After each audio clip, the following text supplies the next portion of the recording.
ৰহে আপোনালোকৰ ওচৰত অন্য এটা ভিডিঅ' লৈ আহিলোঁ। আজি অতীত আমাৰ পিকনিক পাৰ্টি, কালি গৈছিলোঁ না পিকনিক পাৰ্টি, বনোৱাটো দেখাই নিদিলোঁ বাৰু, মোৰ ঘৰত বনাই লৈ আহিছোঁ। কি বনাইছোঁ আপোনালোকক দেখাই আছোঁ বলক। ফুল ৰাইচ কুকাৰ, ফুল ভাত, চালাড, মাছ, বিলাহী, মটৰ, গাহৰি, আলু, এইটো খুলি দে ললিতা, পেঁয়াজ ভাজি, এইটো ভাজি মিক্স,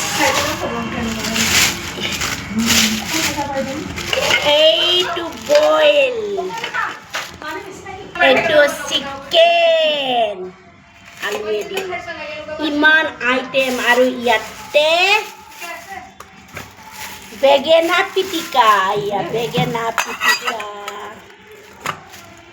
ইয়া ভণ্টিজনীয়ে কেক বনাই লৈ আহিছে, আমি কেক খাই চাইছোঁ, ভণ্টিয়ে বনাই আনিছে। কোনে 31 ডিচেম্বৰৰ খানা খালে, কোনটো হস্পিটেলত কি খালে আমাক কমেণ্ট বক্সত জনাই দিব। আৰু নাচি আছে দেখাই আছোঁ, নাচে দুটাই একো কামৰে নযায়, পুৰা নাচি বহি আছে। পুৰা পিকনিক প্লেচ পুৰা হাংগামা হৈ গৈছে। আপোনালোকে যদি আমাৰ ভিডিঅ' চোৱাৰ কাৰণে ইণ্টাৰেষ্টিং হয়, লাইক কৰিব, কমেণ্ট কৰিব, শ্বেয়াৰ কৰিব।